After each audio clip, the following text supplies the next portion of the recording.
Good morning, YouTube family. Good afternoon and good evening, wherever you may be. Welcome to Escape from Crazytown. Yes, I love the title of my channel because that's what it is. We got out. We got out of freaking Crazy Town.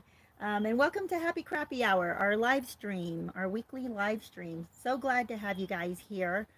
Today we have a topic that comes from, when you come out of a relationship with a narcissist, we're wounded and we're feeling like, what the heck just happened? How is my world turned upside down?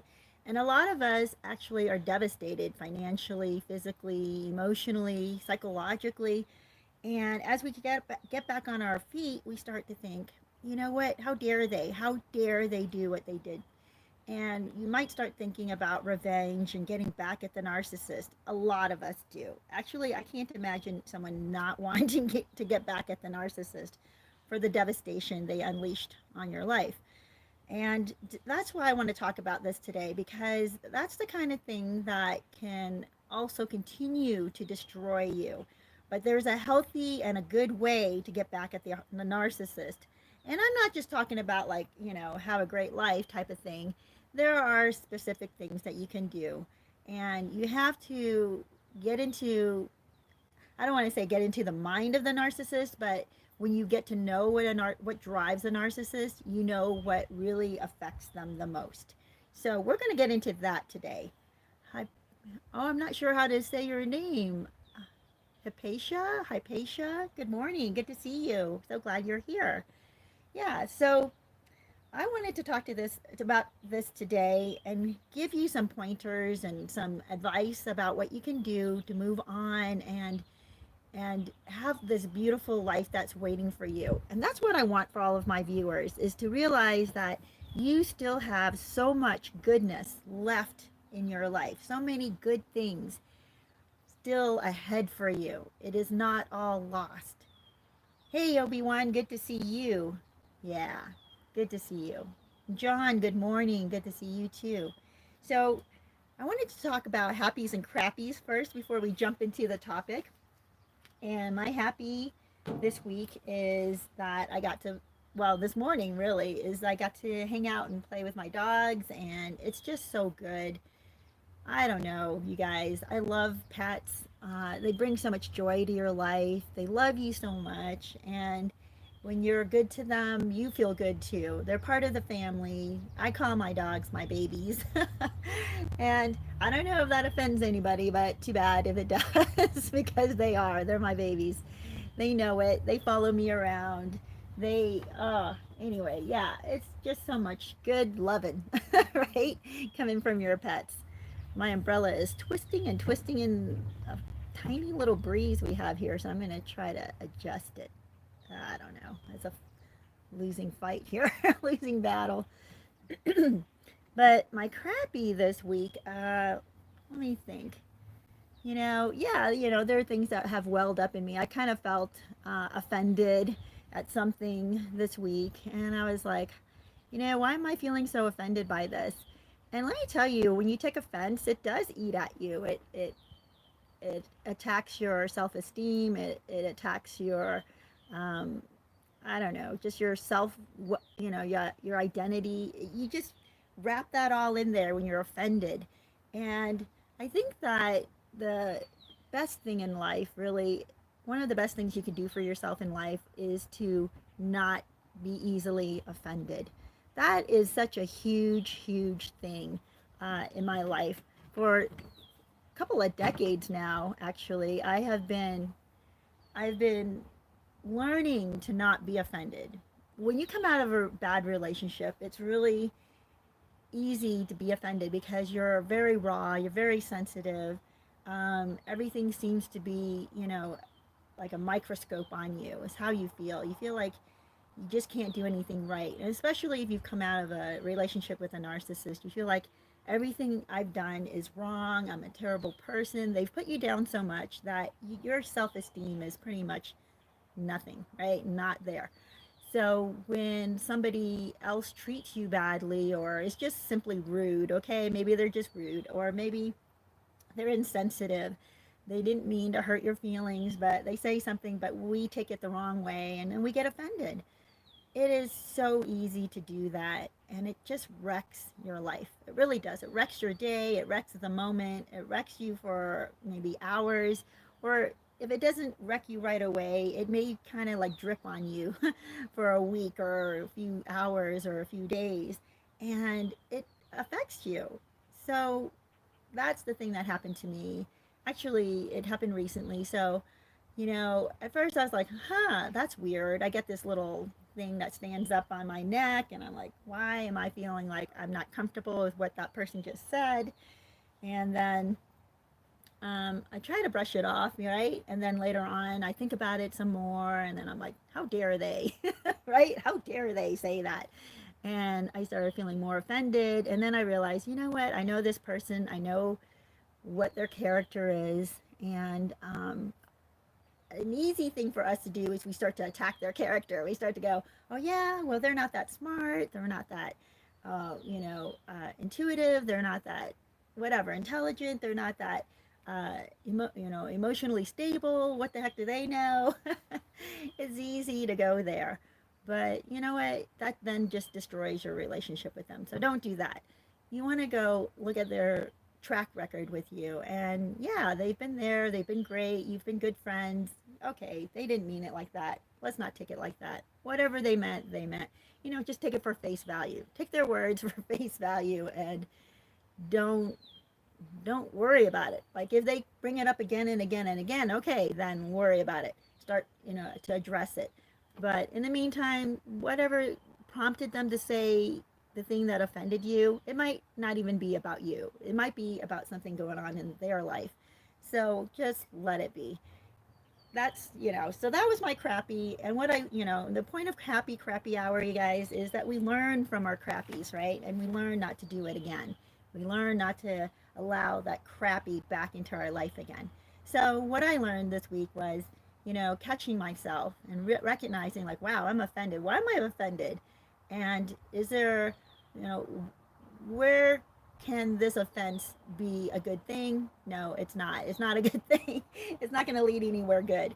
So the heck with it. I'm going to discard it, write it off. So you guys, that was my crappy. And I feel like I've come out on the other side really well. And of course, we're still friends. And I just don't care. So it's a good thing. It's a good thing. So glad to see you guys hopping on. Jihad, good morning. Says, so I had court Tuesday, and finally I am done. Yay! The judge ruled in my favor, and I am done with my ex-narc. Finally, the light at the end of the tunnel. So glad to hear that. And Warrior Lissy, good to see you. Free Spirit, good day. Good day to you. Yeah. Wow, Jihad says, I keep full custody, and my kids stay here in my state and don't go to her state, not even for a visit because of the dangers that are there. I exposed all her lies in court. Yes, yes, so good to hear that. I've been asked, what do you do to fight back with a narcissist? And the first thing really is to document. I don't know, Jihad, if you had done that, but documenting everything they do, every time you have an interaction with them, you can record it, audio tape, videotape, whatever. And if you can't record it, then write it down and put dates and times and witnesses, okay, on there. And that, for one, will keep you consistent, right? You'll remember more clearly what happened so that you don't get caught up when it comes to being in front of a judge and saying things that contradict yourself. But you also have evidence, so it's really good. Yeah, Jihad says, and finally the judge called her out for her actions. These people think they can sit there and make lies. Exactly. And no one is smart enough to see through them, and then bam, they get exposed and put on blast. Yes. Just be real. Good morning. Yeah, Obi-Wan, exactly. That also happens. That's the sad thing, is if you do have to share custody with your ex, Obi says, my so-called kid is infected by its narc family, and my best bet is no contact with that brat too. LOL, just kidding, but something gotta give because I'm going nuts. Yeah, you know what, I really feel for you there because, you know, you want to love your kids, but it's really hard if they are becoming just like the narcissists, right? And they've been propagandized enough that they believe all the lies about you and they don't even give you a chance, which is hard. Yeah, and especially if their character becomes very narcissistic, then they could become just like your ex. They're just self-serving, self-centered, and it's really sad that when it happens to your own child, because you want to have a relationship with your child. It's just that you can't have a relationship with a narcissist, even if they're your child. I mean, you can have a limited relationship, so that's maybe what you need to learn is how to have that limited relationship. It's never going to be that beautiful, you know, parent-child relationship where you connect deeply. It's simply going to be, you know, I love you and I'm willing to give you this much of myself, but no more. You know, you're not required to sacrifice your entire self, um, even for somebody that you love. It's, you know, all that ends up doing is makes them more entitled, feeling entitled to you. So that doesn't really help. That's kind of an enabling thing that a lot of people do with their kids. Yeah. Oh, yes, Jihad. Thank you for saying that. It says, I had literally everything documented for the past 3 years, so every time she makes up lies, I have evidence to refute the lies. Yes, exactly. That is my number one go-to advice for people when you are in a battle with a narcissist, especially if it's a court type of thing, but even if it's not a court type of thing, you want, or a legal issue, you want to document everything because eventually it may become a court issue. So that's why. Hypatia Lennon says, congrats for the victory. I hope karma gets the rest of them. Surely, yes. Oh, he says, I have all mine recorded and my narc tried telling me that's illegal, but my injury made it legal. Yeah, it's not illegal because if you're in it, you can record yourself in the whatever interaction you're having with other people. All right, you guys, let's hop into our topic today. The worst thing that you can do to a narcissist. What is the worst thing you can do, right? And the first thing I think of is forget them. Yeah, that you forget them. That's the worst thing for a narcissist. And let me explain. You might want to fight them, like that's your instinct, or normally human instinct is you fight back when someone's pushing against you, when someone's fighting you, when someone's trying to destroy you. You fight back, right?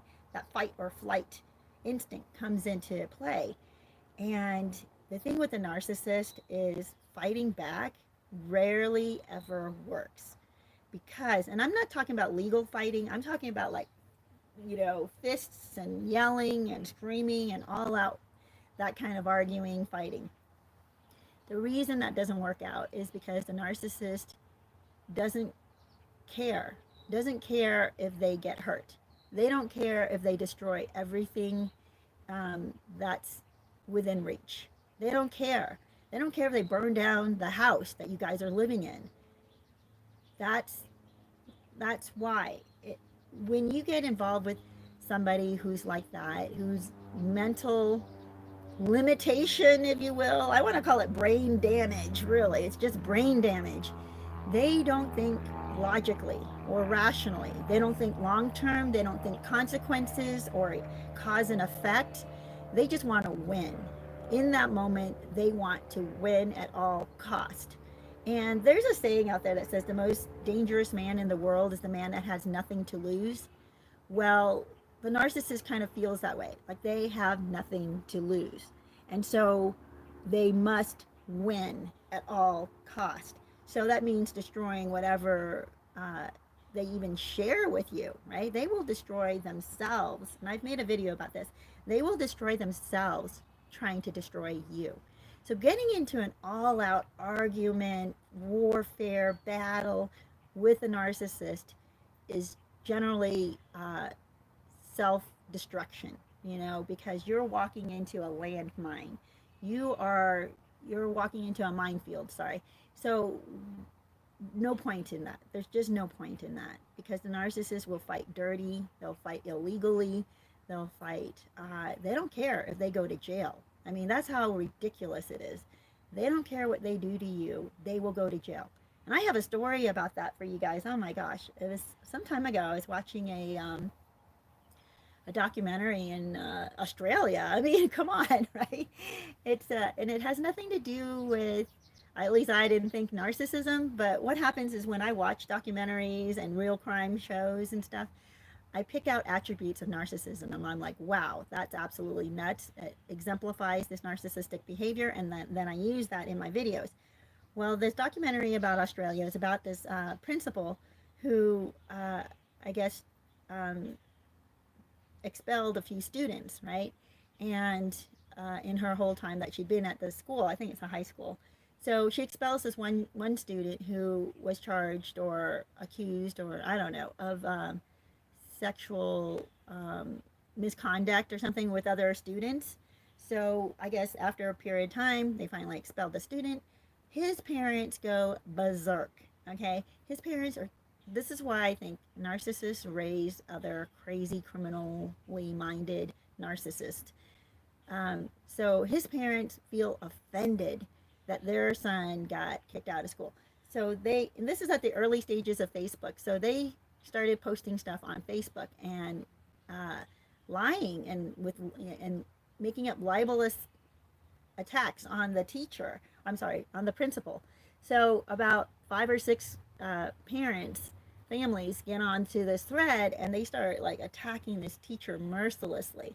Well, the teacher finds out about this through colleagues and family and saying, wow, do you know these people in town are, just dragging your name through the mud? And so she looks into it, and she's devastated. She's like, what the heck? They're saying all these horrible lies about me, like that she's after their children, she's horrible to kids, and they want her to lose her job. Anyway, she gets an attorney, and the attorney files a cease and desist order on these families. Like, you cannot just spread whatever your feelings about this person is, because your feelings may not be accurate, right? What shocker of all shockers, feelings are not always based on fact, right, you guys?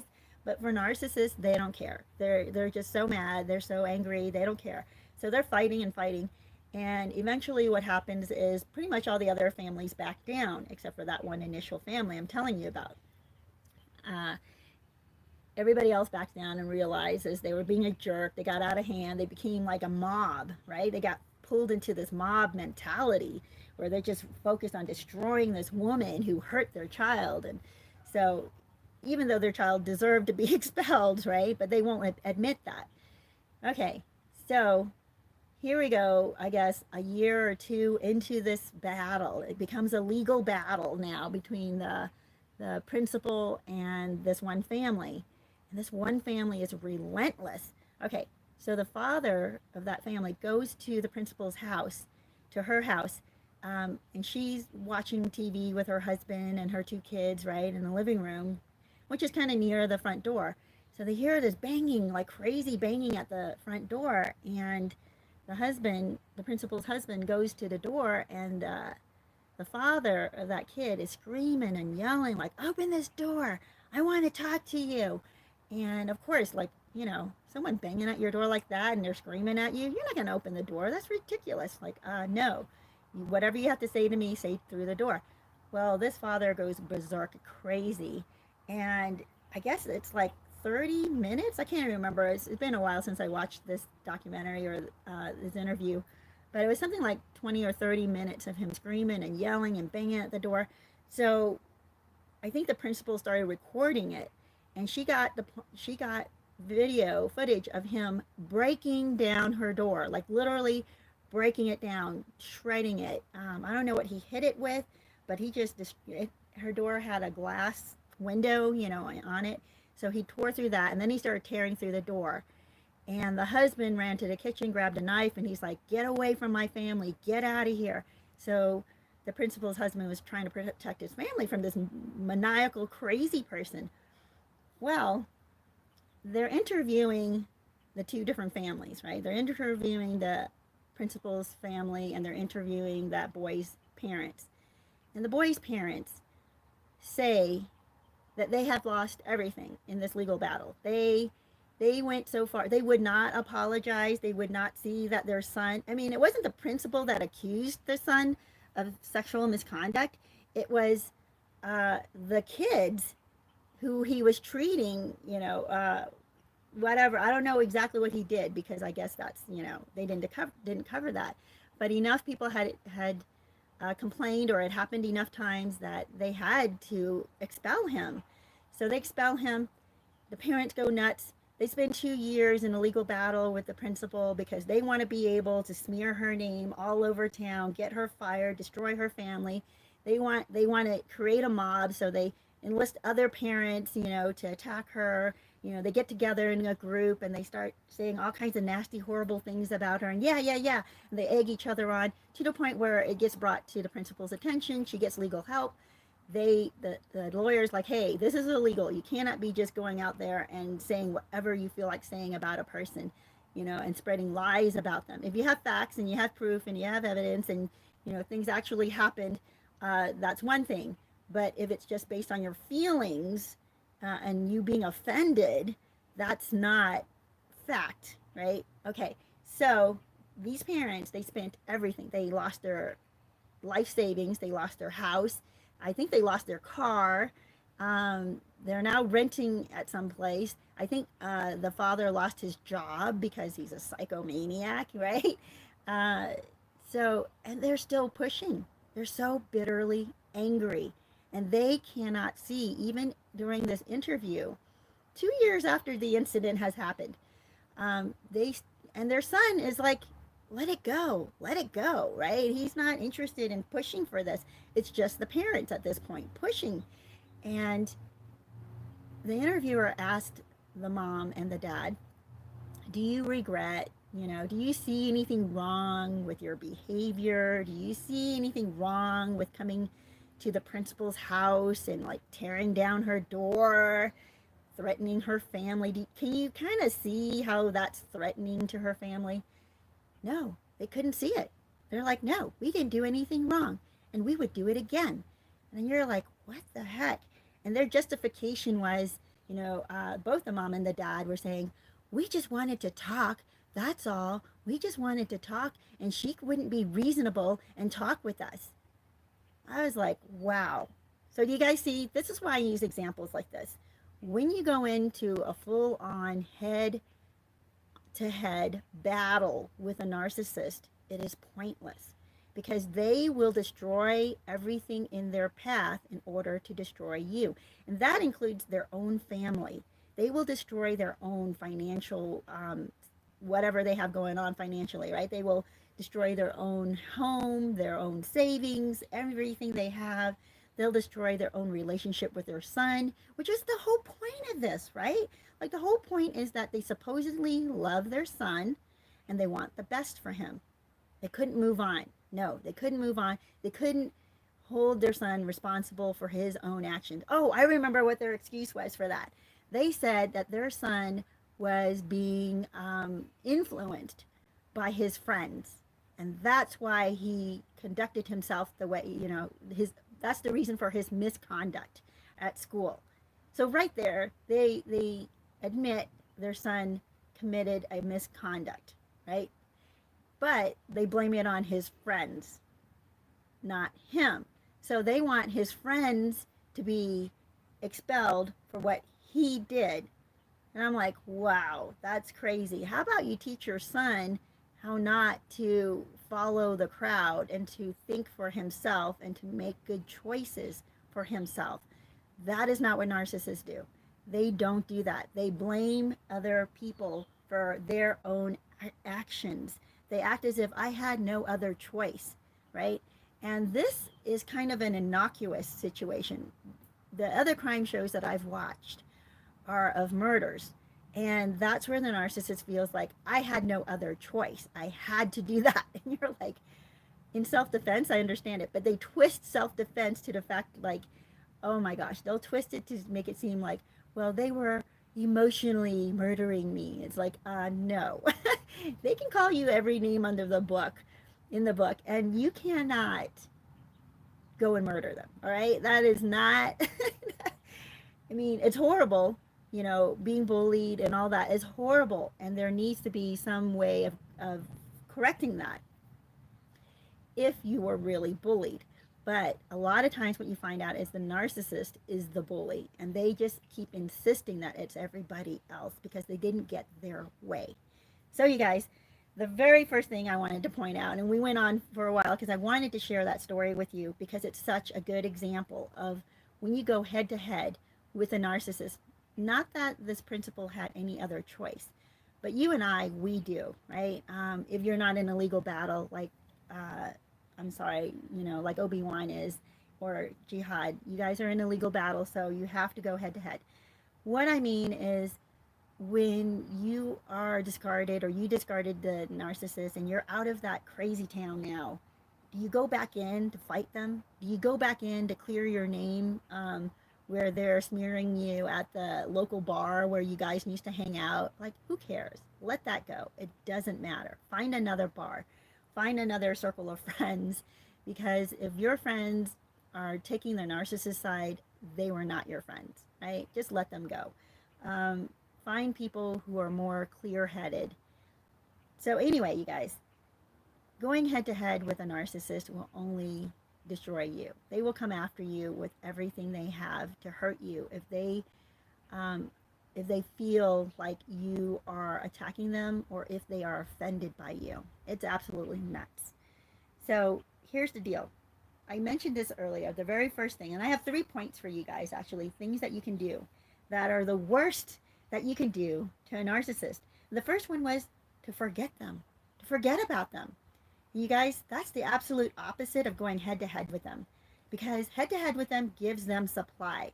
It makes them feel empowered. It elevates their passion and their excitement and their why can't I think, their adrenaline. It gets them going. It fuels them.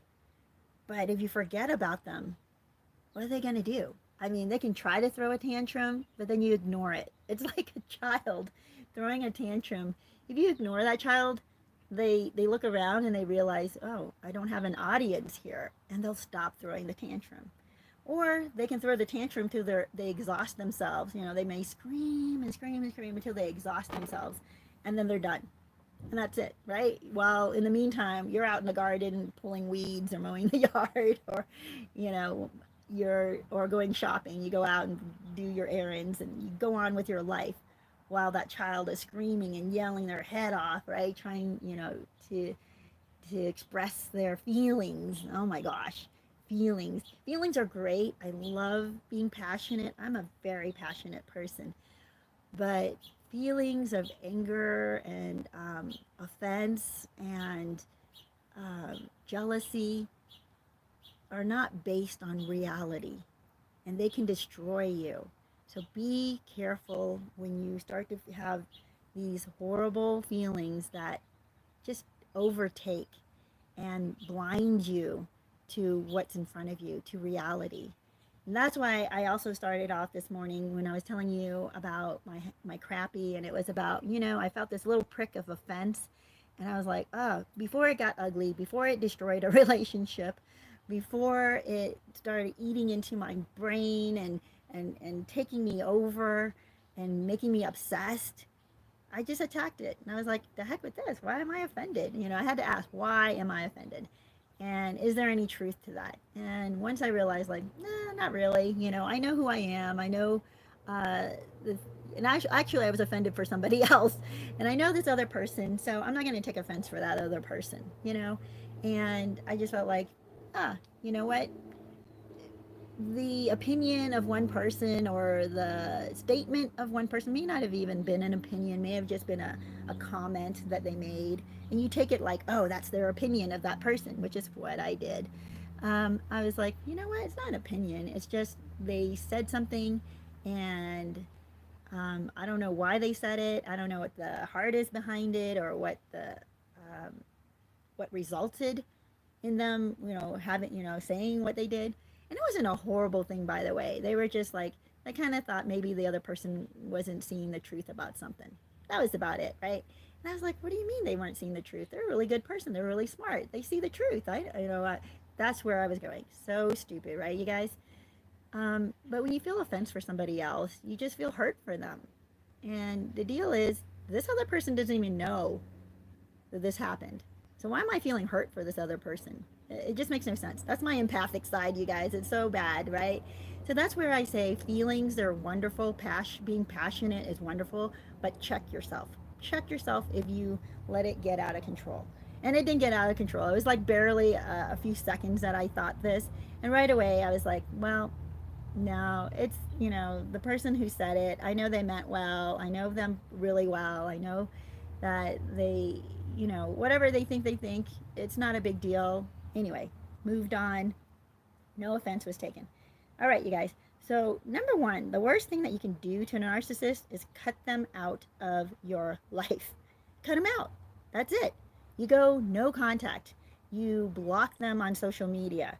And I've had so many viewers write in and asking me for advice because they're watching their narcissistic ex move on with their life, with a new partner, with new supply, and it seems like they're happy and they're pregnant, they've moved in together, they're getting married, all these things. They bought a house together, and they're watching everything. They're watching their Facebook posts, their Snapchats, their Instagram pictures of them, right? Looking happy and affectionate with one another. So the viewer is asking, like, what do I do? I feel so lost. I feel like I'm stuck and I can't move forward. And let me tell you, that's why sometimes you think you're getting back at the narcissist by wishing bad things onto them. So you're watching, and you're watching everything they do, and then you're wishing bad things onto them because because you're watching what they're doing. You can be specific in the juju, right? The bad juju or hex that you're putting on them. But the reality is, the more you watch them, they don't care if you're jealous. Actually, it gives them more fuel.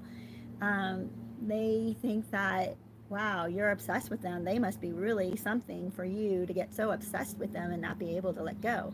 And I've had narcissists tell me, two of my narcissist friends who are the younger ones, I guess, if you will.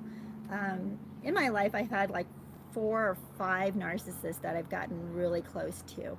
I want to say 4 specifically right now that I know of, I'm thinking of. And then 5 that's like peripheral, like because I know them through other people and have mutual friends with them.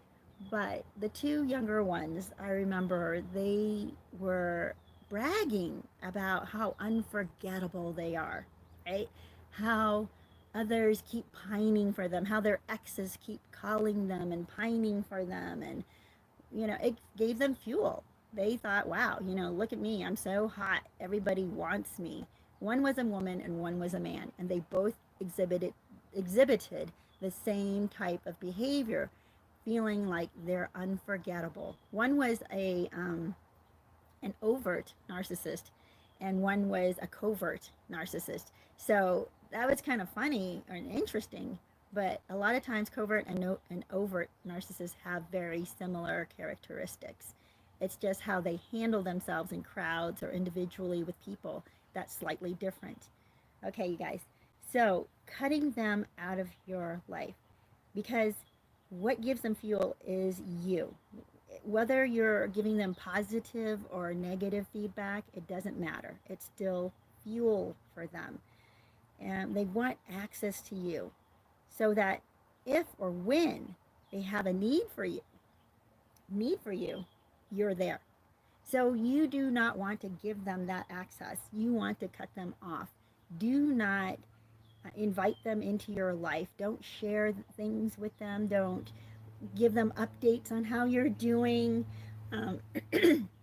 You want to give them nothing, no fuel.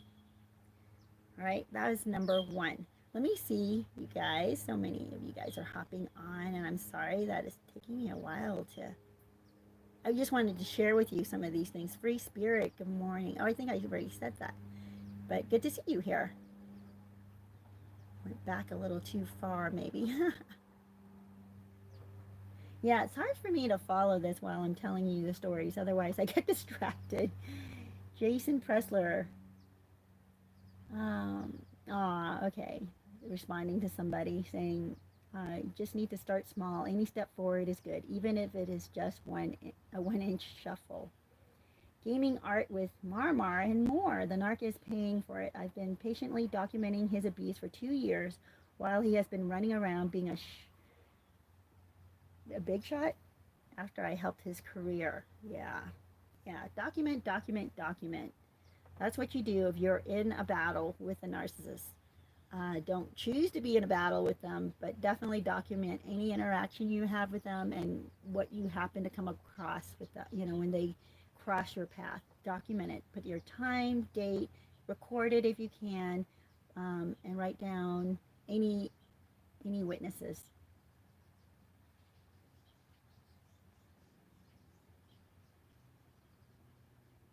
Ah, that's good.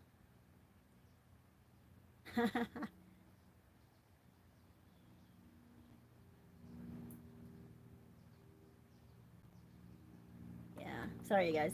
Missed a lot of comments here. I just wanted to see. Oh, Artist Lover says, I was a successful person. How can I motivate myself again after his crazy mind games, physical and emotional abuse? I'm lost. Yeah, you got to start with something solid that you know is real. Artist Lover. That's where you got to start. If it's going back to your family, do you have parents? Do you have siblings that you're super close to? Start meeting with them once a week or calling them. Ask if they would be there for you 10 minutes a day, 15 minutes a day for a phone call, just to start to ground yourself back into reality, into life, into what life was before you went into that crazy town with the narcissist. That's what you want to do. You want to. Uh, I mean, I love therapists, but then I also don't. It depends on the therapist. There are some good ones and some not so great ones. So you don't want to be screwed up more by a therapist. It would be good to find out if there's a therapist that knows about narcissistic abuse. But I've known some that know about narcissistic abuse, but I'm not sure that I don't know that they understand it like a lot of YouTubers understand it. I think a lot of YouTubers actually have it far more right than some therapists do because they have actually learned and experienced and been in that crazy town. And and even if some of the therapists have been in that crazy town, they turn into narcissists themselves and they don't see it. So their rationale, it just doesn't, I don't know what to tell you about that. But if you can find a therapist, and here's the thing, if you go to them once or twice, 3, 4 times, and you see like it's not really helping, choose a different therapist. You don't have to stay with the same one. Yeah. But what you need to do is you do need to work through your feelings, what happened, what was, the insanity. I do recommend watching these videos, and that has helped me a lot. Making these videos has helped me a lot because it gets me to introspect and to examine and to sort through the craziness I went through. And then I can see it more clearly, like, that makes so much sense. Because we come out of these relationships like nothing makes sense, right? Nothing makes sense. And it doesn't. And that's why I say don't go head to head with a narcissist because they come out of left field. They don't follow a rational, logical line. They just go absolutely crazy, and you don't understand how they can make that leap logically. It doesn't make sense. Their arguing doesn't make sense. Oh my gosh, I hate arguing, verbally that is, with uh, a narcissist. I just shut that crap down now. I was just like, no, I'm not going to get into this with you. Obviously, you are out of your mind. You're not logical. You're just emotional, and you're letting your emotions make arguments for you. It's like, no, no, I need to see some facts.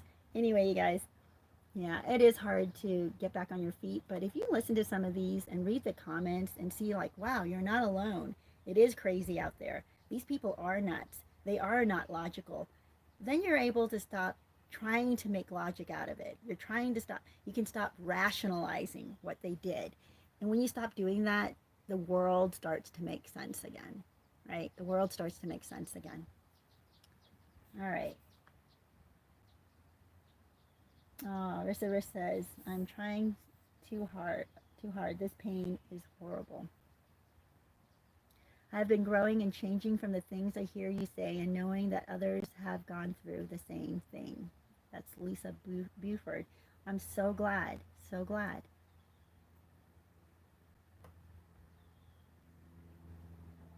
Yeah. Oh, I must have missed some other comments up here.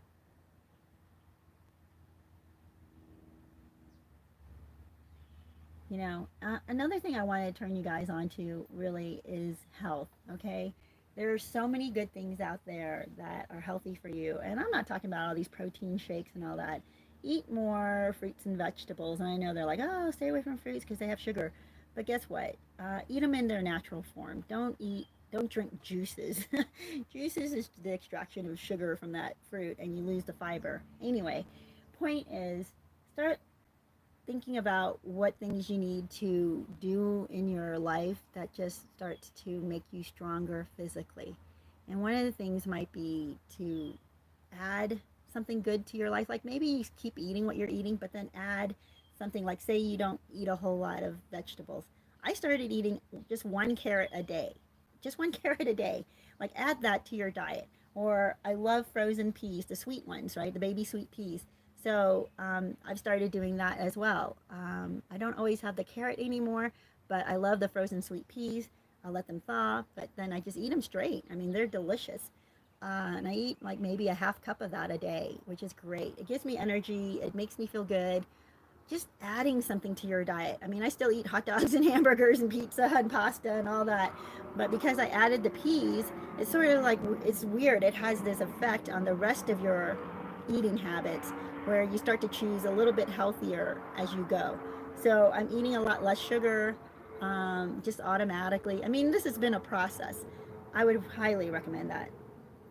I know that a lot of people, another thing that keeps them back is just their physical ailments, feeling weak and tired. And if your body is not strong, it's really hard for you to also be mentally strong. Not impossible, but very hard. All right, you guys, let's move on to the second worst thing that you can do to a narcissist. The second worst thing that you can do to a narcissist is you move on with your life as if they didn't affect your life. You see how all this is kind of getting back to forgetting about them, which is the main thing? You move on with your life as if they didn't even affect your life. If they've wounded you and you act wounded, they're happy that they had an effect on you. It's more supply and fuel for them. So I know at this moment, a lot of you might be wounded, definitely wounded. And it might take months or maybe a year or more for you to come out of that wounding. But here's the thing, they don't need to know about it. They don't need to see that you're wounded. They don't need to see that it's affecting you. So you've got to move forward as if they never entered your life, right? There's some other really cool saying, what is it? Like dance like nobody's watching, sing as if no one's, as if you're in the shower. I can't remember how it goes. Sing as if nobody's there.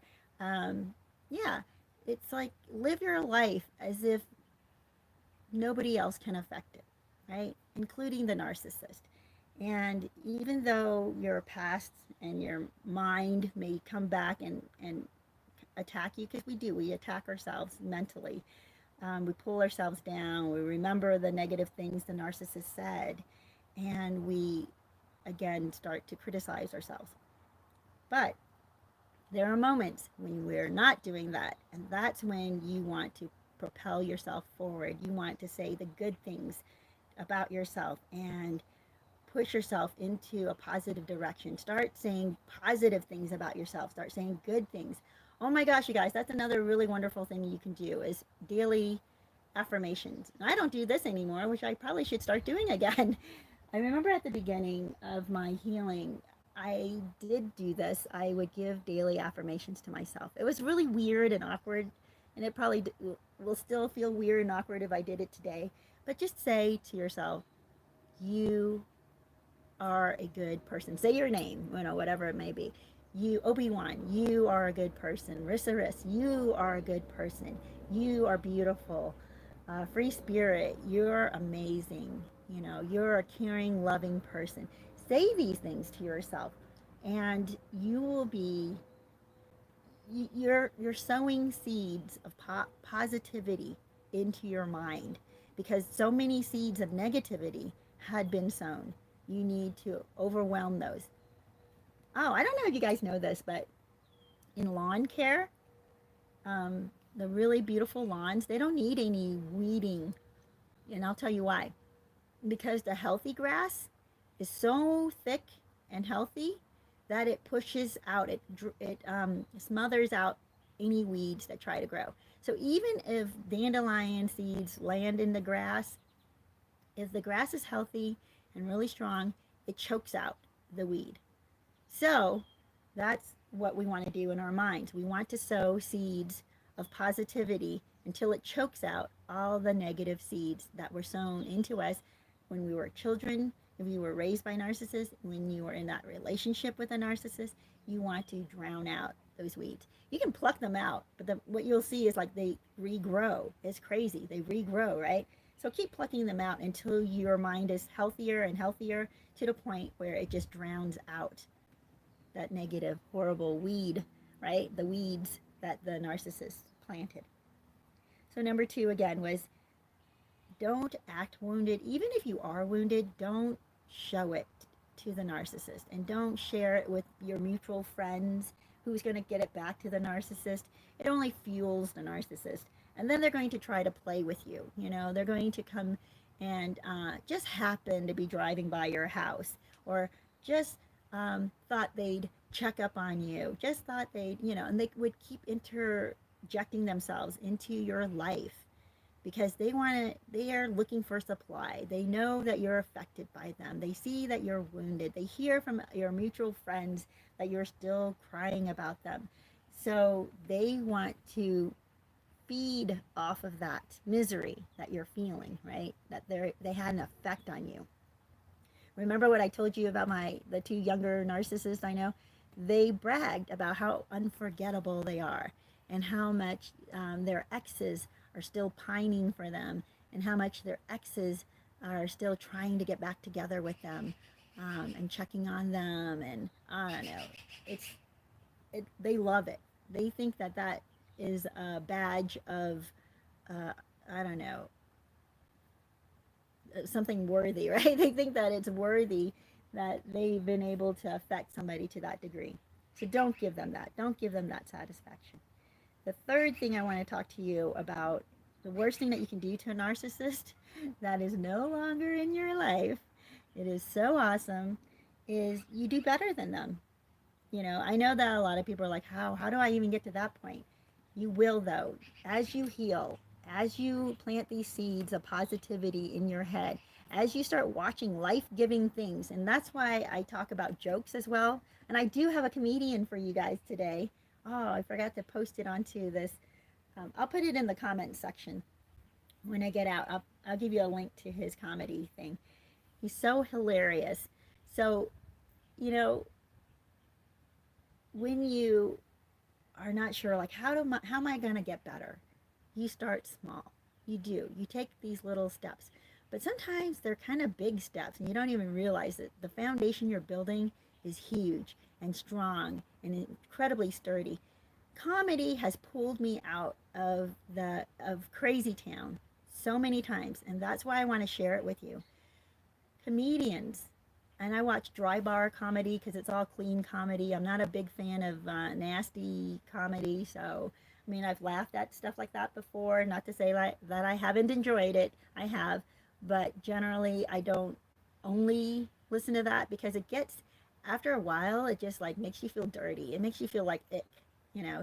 And the clean comedy doesn't leave you feeling like that. It makes you just feel good and lighthearted through the day. So that's why I love the clean comedy. Dry bar comedy, you guys. Subscribe to that. So you start to build this foundation so that, and take step after step after step, and you start to rebuild. And not just rebuild, you start to build your life. I mean, you have the rest of your life ahead of you. And even if you started off with the narcissist not so great, like physically not so great, you were in a lot of pain, you had, I don't know, other ailments, guess what? You still have life left in you. You still have the ability to heal. You still have years ahead for you that you can become healed and move on to a great life. You can make you can start making good choices at any point in your life. Any point. Some people are like, "Oh, I've made so many bad choices. It's too late for me." It is not too late. You know, um, if you can still continue to make bad choices from this point on, why not make good choices instead, right?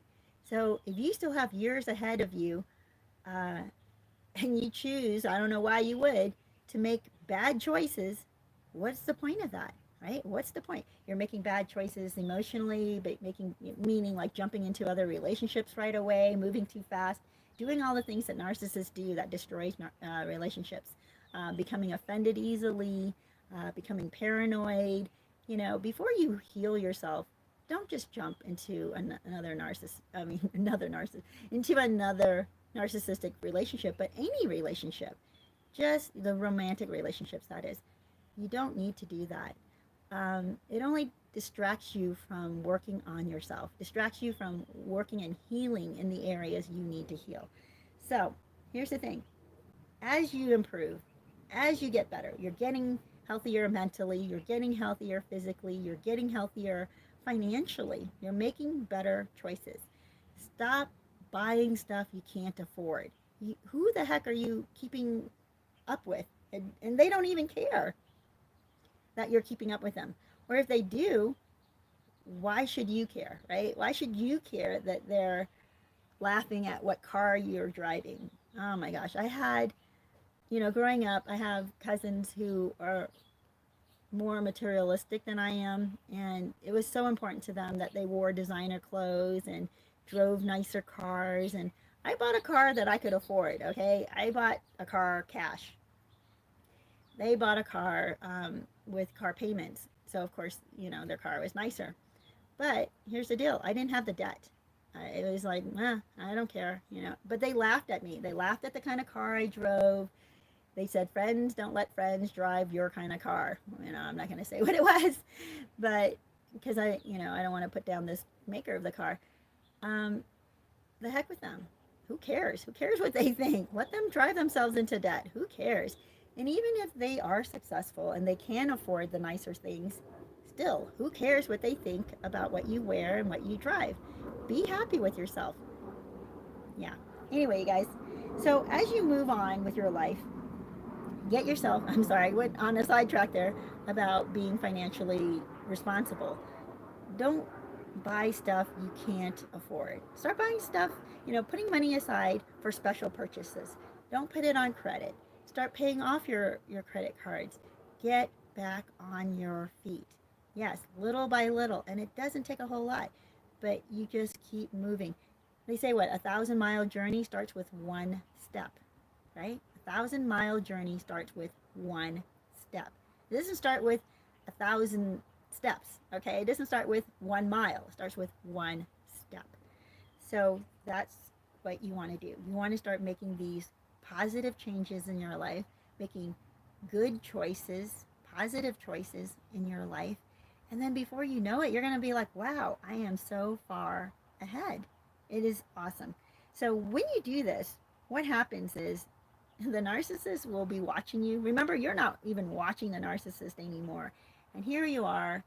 It could be a year down the road. Heck, it's even possible 6 months down the road. But say it's 2 or 3 years down the road.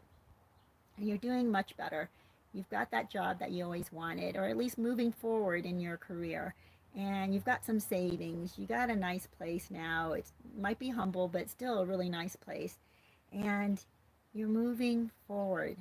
The narcissist is going to look at you and feel like they're missing out on your good fortune and the benefits of it. And they'll be jealous. And here's the kicker, they'll know that you did not need them. And in fact, they held you back.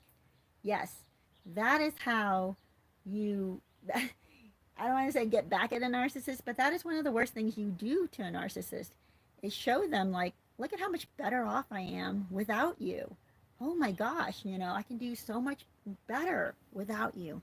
I've had viewers come on and talk about how their narcissistic ex cheated on them, discarded them, moved on with a new supply within weeks, right? Moved their new supply in to the house, while the viewer who's writing in tells me that they were kicked out and they felt horrible. They were destitute for a couple of years, and as they try to get back on their feet, and then they meet somebody after they've worked on themselves, right? They meet somebody. They're now married. They've been married for 15 years to the real love of their life, to someone who's good to them. And then they look over at the narcissist, and the narcissist is not even together with the supply they took off with, right? 15 years earlier. The narcissist is miserable and not is on to their fourth or fifth marriage. I don't know. And should the ex feel jealous? No, absolutely not, right? You can look at that situation and say, why would the ex feel jealous, right? They've moved on. They have a healthy marriage. They have someone who loves them. They've moved on financially. They've gotten back on their feet. Look at that. That is making a much better life without the narcissist.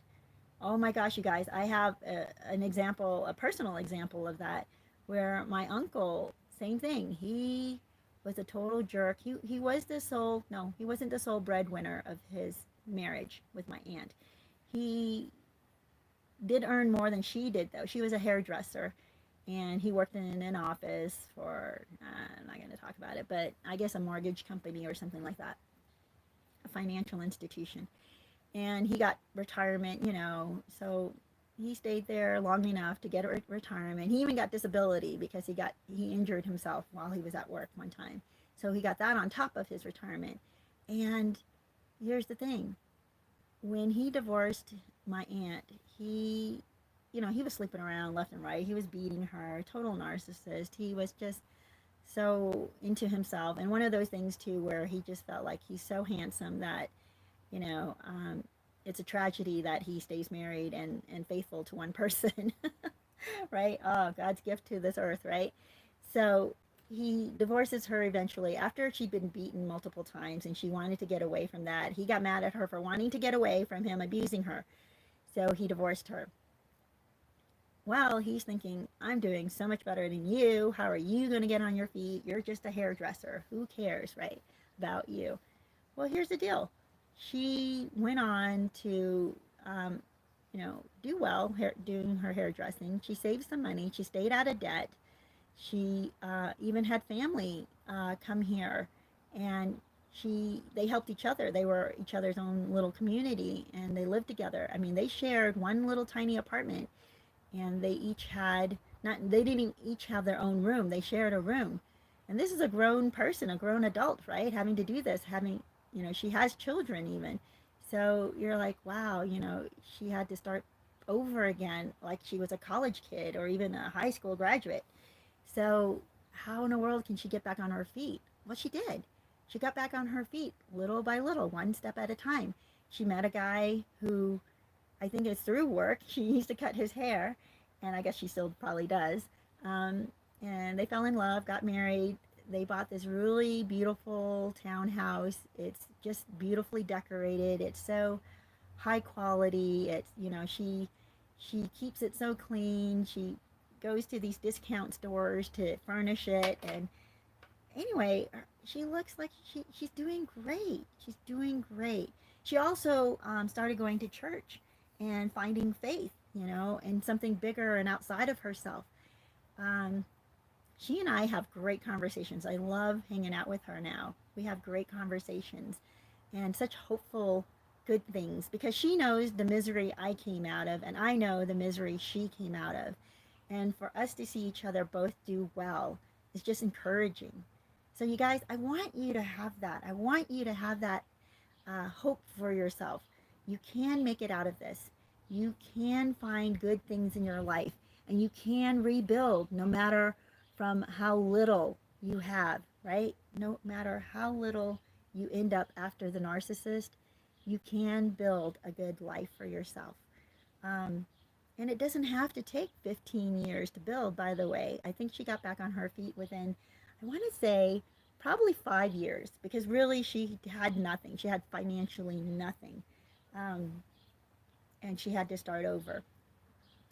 Meanwhile, my uncle, as some of you know, I've talked about him, takes complete advantage of my mom, and he lives for free in her house with his wife, no less, right? And he refuses to share this house. My mom doesn't live in that house.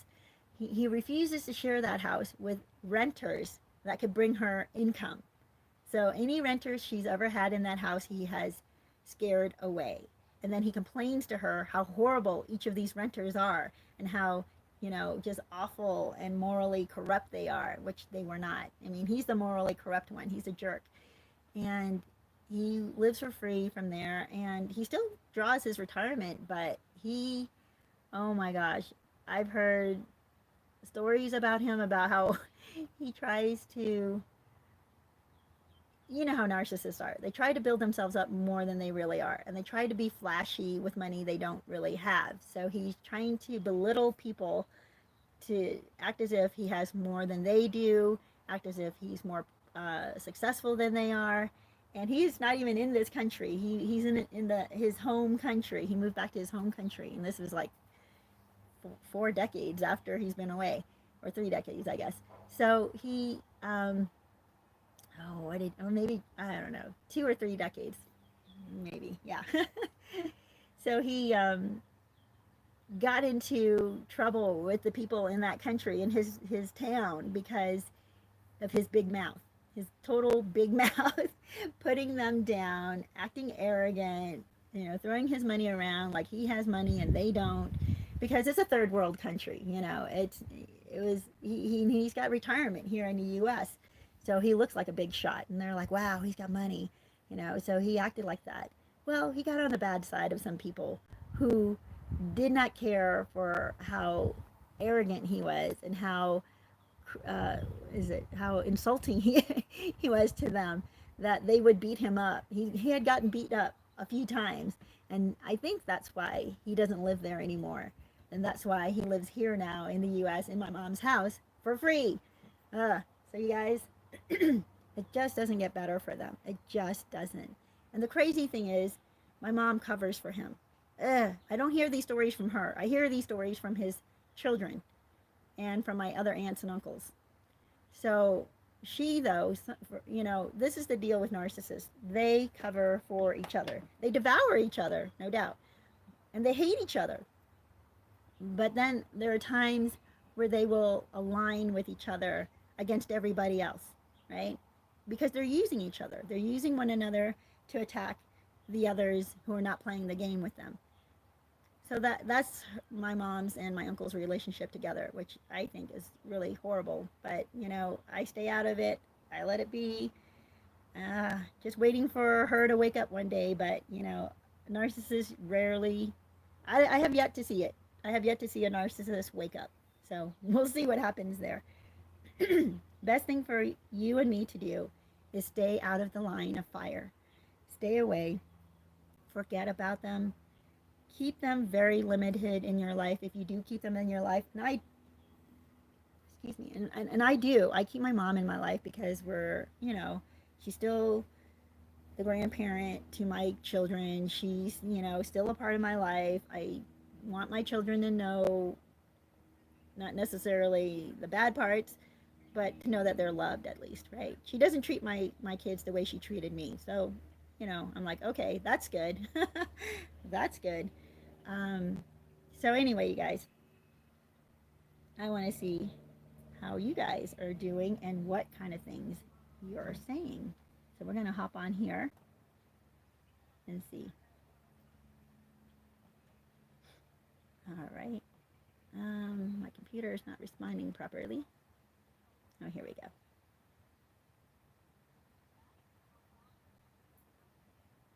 Oh, that's good, Obi. Obi says, the judge gave me a decision to get my narc locked up, and asked what I wanted.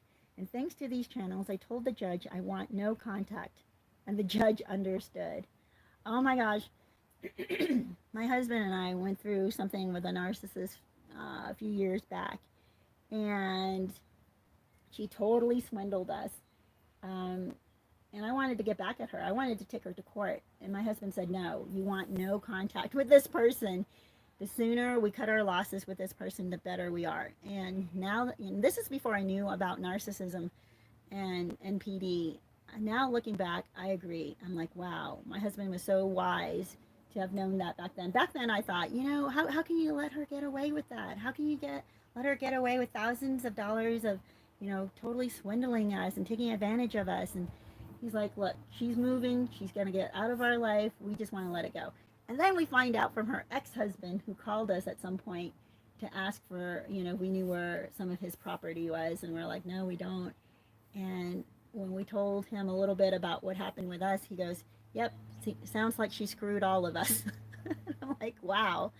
Okay. And all the time that I knew this woman, all she did was talk about how horrible her husband was, how he cheated on her, how he has this new Twinkie who actually he's married to now, and this new person is actually successful, and I don't know, just seems like a pretty solid person to me now. All I heard was the narcissist side of the story. So I didn't know anything much about her husband other than, yeah, he was filing for divorce. And so she made it sound like he was the entire reason for their divorce. Come to find out, when we had our experience with her, I was like, what the heck? Is she absolutely nuts? And yeah, she was. She was absolutely nuts. She's so crazy. I cannot. She moved her. Oh my gosh. She moved when she was going through that divorce. She got back together with her high school sweetheart, I guess, who looks like a meth user. I mean, he looked like he was a homeless meth user. Hardly any teeth. What teeth he had were black and emaciated.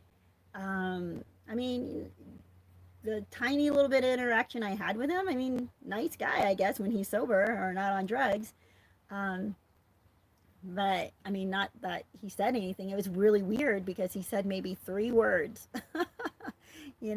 and did not have a conversation. Like, I don't hate people and judge them from just their looks, right?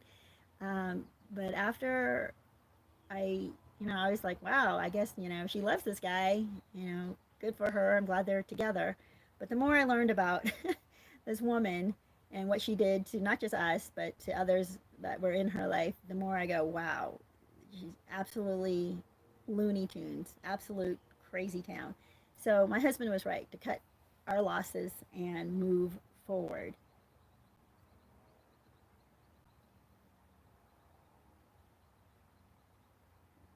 Yeah. I like what Jason Pressler, hello by the way, says to Rissa. What you are seeing is a facade. That relationship will also fail, and their wife is going to be in your shoes eventually. You get to be happy now, something a narc will never offer you. Absolutely. Absolutely. Artist Lover says, hey all, good to see you. Lisa Buford says, with my escape friends. Yes, right? It's like you escaped from a mental asylum. I kid you not. That's how I feel. Like sometimes, oh, I think about it and I just go, the mental asylum where mobs rule and emotions are as fake as can be, right? Is total crazy town. So yes, you are with your escape friends.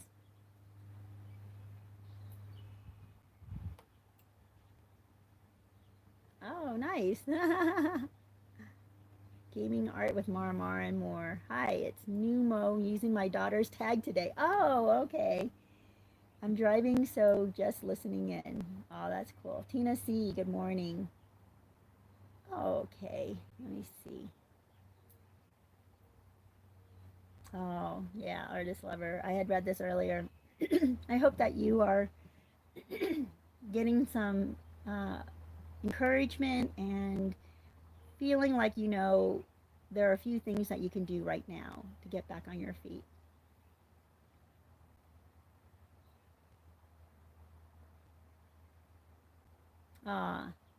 There you go. Jason says, Rissa, the pain is hard, but you need to work through those feelings in order to move forward into a good relationship. Yeah, I don't um, recommend stuffing your feelings. Absolutely not.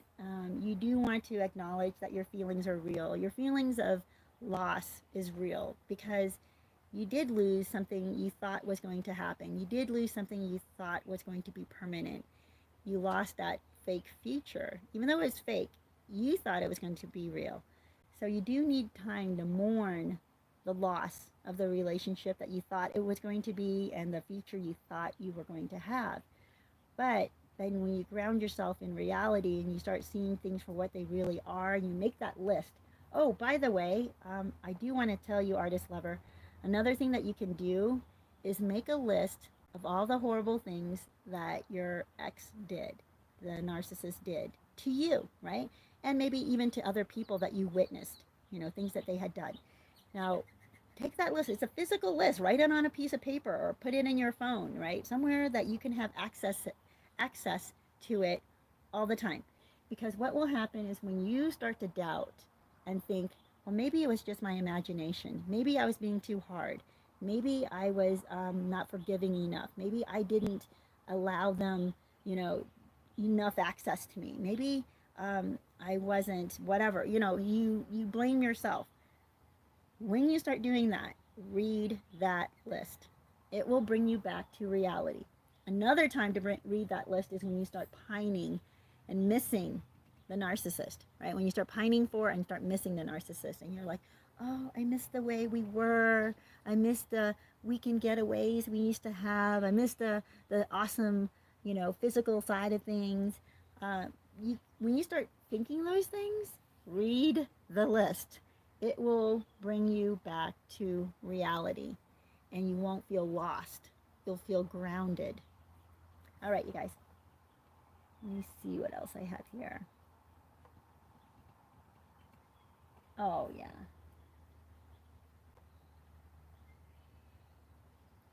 Oh, and another good thing about artist lovers, you say you were a successful person. Man, you know what? Tap back into that. Tap back into that. Make that list so it grounds you into reality. And once you have reality, you have footing. You have a way to push off. You have a place to move forward from, right? You have to be grounded in reality. Yeah. Sorry, you guys. I'm really far back in comments, I think.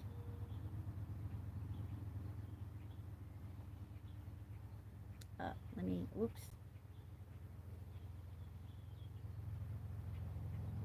Yeah. It's, even if you haven't been with a narcissist, there are a lot of unhealthy relationships out there. The codependent ones. They're not healthy. The best and healthiest relationship you can have is going to depend on how healthy you are. Okay?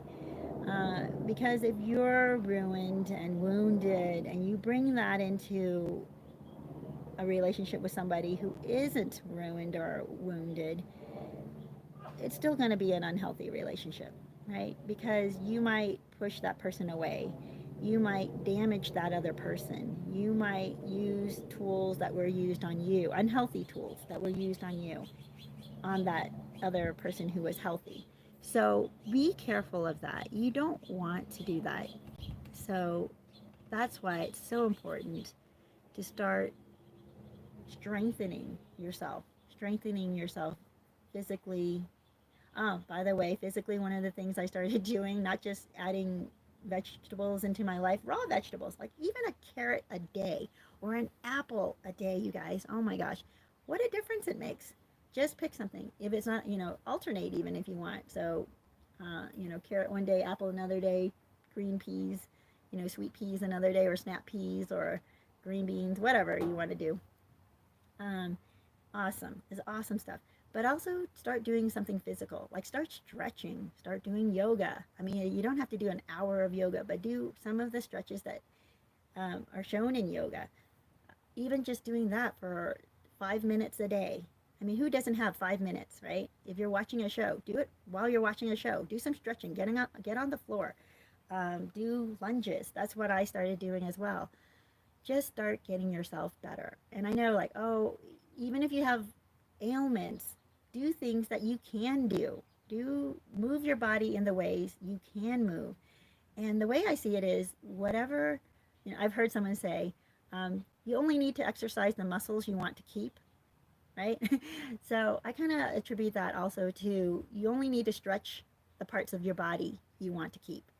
Because when you don't stretch, when you don't um, use that part of body, you can even like massage your own muscles. You get your circulation going.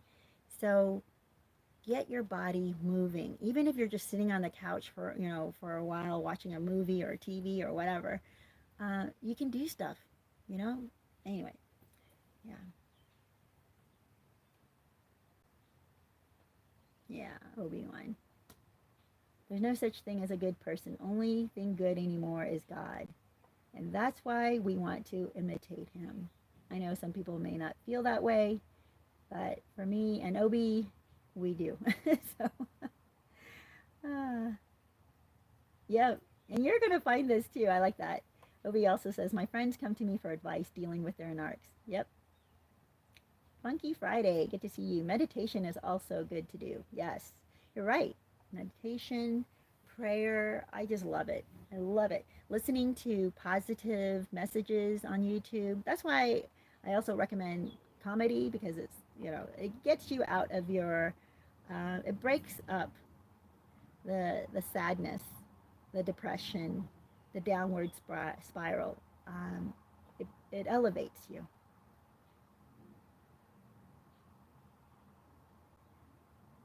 Oh, wow. Obi says, mine called the police on me for mediation and got caught on court cam lying about me.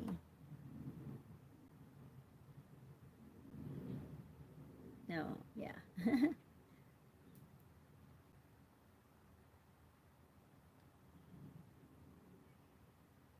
Oh, Galley, Gallifrey Ocean. Hello there. Finally glad to be here live. I never finish work early enough to listen. Ah, I'm so glad you're here. Yeah, Funky Friday says, so true. Comedy is great. Laughter is great medicine. Yeah, and if you guys want to put in the comments other comedians that you've seen or funny movies or something like that and recommend them, that would be great. Put it in the comments though, because not everybody will get to see all these comments that we're doing live right now. It's only if they watch it, the entire thing.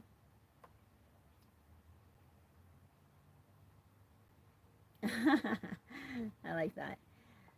Obi, I keep referring to you. You've been saying a lot. It says, I read a good Facebook meme that helped me heal. It said, just laugh at your problems. Everyone else does. And I quit complaining about bad things that happened to me. Yes, yes. I keep reading your stuff because it's pretty much on point. So thank you. Galley Frey Ocean says, yep, my narc has me paying for everything and would always step back when it was time for opening the purse. I'm now 1 out of 7 credit cards paid off. I'm trying. Oh, that's so awesome. So awesome. Funky Friday says, yes, pick up your hobby. Do what you love to do. And Heather Battles, good to see you, says, hi everyone. I just came out of a situation with a narcissist. Not family, just someone I could not avoid. Documenting really helps, even if other people do not believe it at first. Yes, yes. Oh, yeah.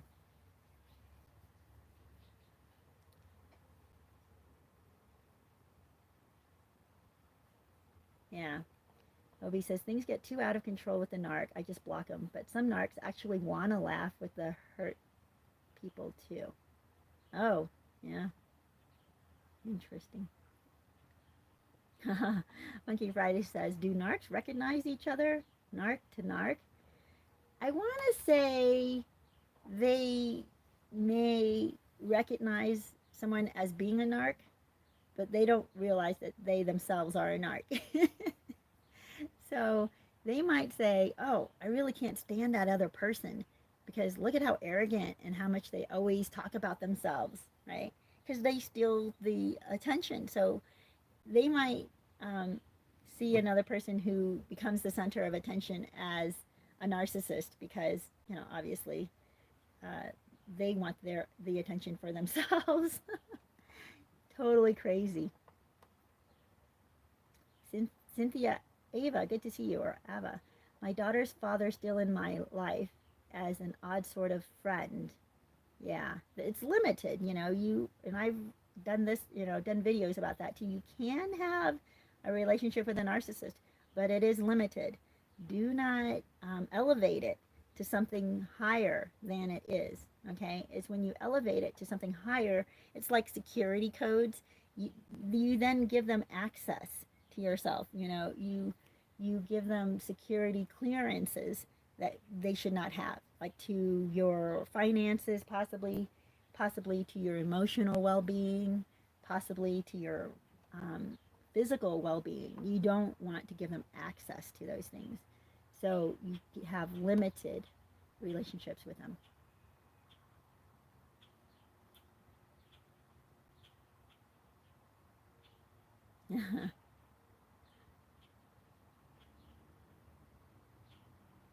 Wow. Wow. Yeah, Cynthia says it's not easy. My daughter said last night, wow, dad has had so many girlfriends. He is in a long distance relationship now, but I guess hanging out with me and my daughter a lot more. Ooh, Cynthia, be careful of that, because if he's in a long distance relationship, narcissists will still need the physical side of things and to be entertained or occupied physically. So he may be hanging out with you and your daughter for supply, and as soon as the long distance relationship is closer, that person moves closer, he will ditch you guys. You will mean nothing to him again. So even be careful with that. Don't fill your time with a narcissist. You need to start moving forward. You need to start building your own life, um, where you can possibly meet the right person. I'm not saying like run off and try to meet another person right now. I'm just saying, like, if your narcissist ex is staying in your place, there's no room then for you to invite other good things into your life. Okay? So be careful of that.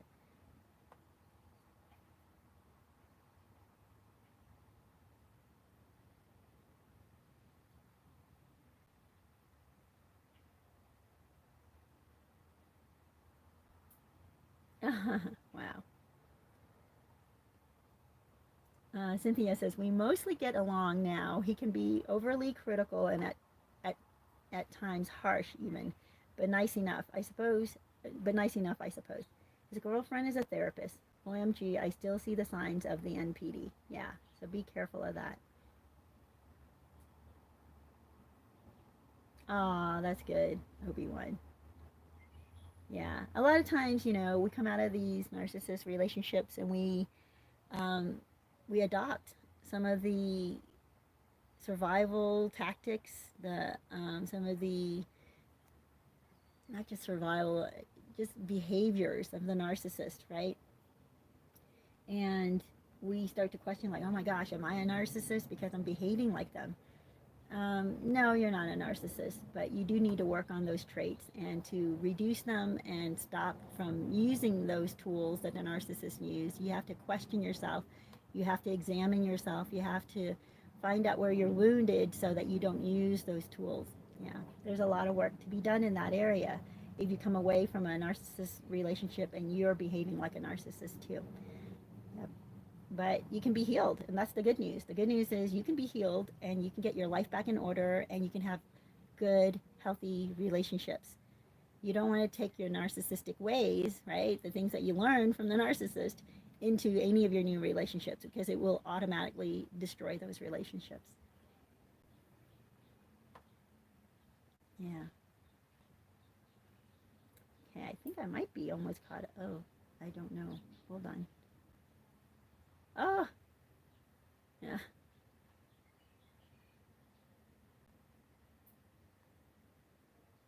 Hold on. Let me see where I am. Yeah.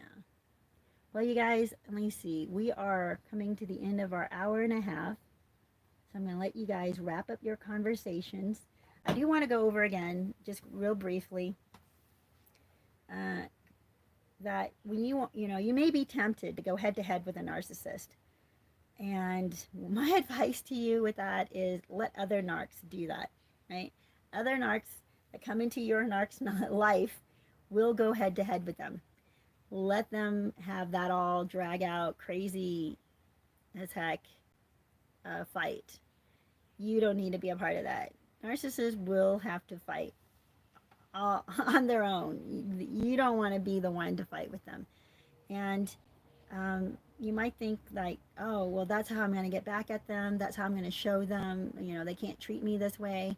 But like I said at the beginning, they don't care if they destroy themselves in the process of destroying you. So they have actually less to lose. I mean, they may be financially better off. They may have a nicer house. They may have a nicer car. But here's the deal. They would be willing to destroy all of that to come after you. And you just don't need that. You don't. So the best thing for you to do in getting back at a narcissist, and the worst thing that you can do to them, is forget them. You forget them. You wipe them clean. So they can't brag anymore to everybody how much you're still obsessed with them, or how much they affected you, or how amazing they must be that you're still pining for them, right? That is one of the things that gives them fuel, and they love that. If you're miserable and you're pining for them and your life is destroyed, they get fuel from that. It's disgusting, but they get fuel from that. So the heck with that. The heck with them. You do not want to give them any fuel. It's not to say that you're not wounded or hurt or need healing. You absolutely are wounded. They did hurt you. But you know what? The heck with them. So what? This is life. Life goes on. They're not the best or the worst or anything at all in your life. They're nothing. And you have to just write them off. That's what you do. You write them off and you move on with your life. The good news is you get to have a life. While whatever supply they have right now, it's stuck with them. One of my favorite terms is gypsy curse. And it is. That's what they are. They're a gypsy curse. The new supply is stuck with this gypsy curse. You are free. You get to move on. You get to heal. You actually get to have moments of peace, something you don't have with a narcissist. You get to build your self-esteem where it's not going to be torn down in the next 2 or 4 minutes or whatever, right? You get to actually watch what you want to watch. Positive, good, funny things. You get to fill your life with enjoyable things. Even if you don't have a lot of money, you can still go for a walk in nature and enjoy it. Listen to the birds, smell the flowers, just sit under the shade of a tree. That's one of the best things I just love to do, is sit under the shade of a tree. And you just lie there and you look up in the sky and it's gorgeous. Oh my gosh, life is so good, you guys.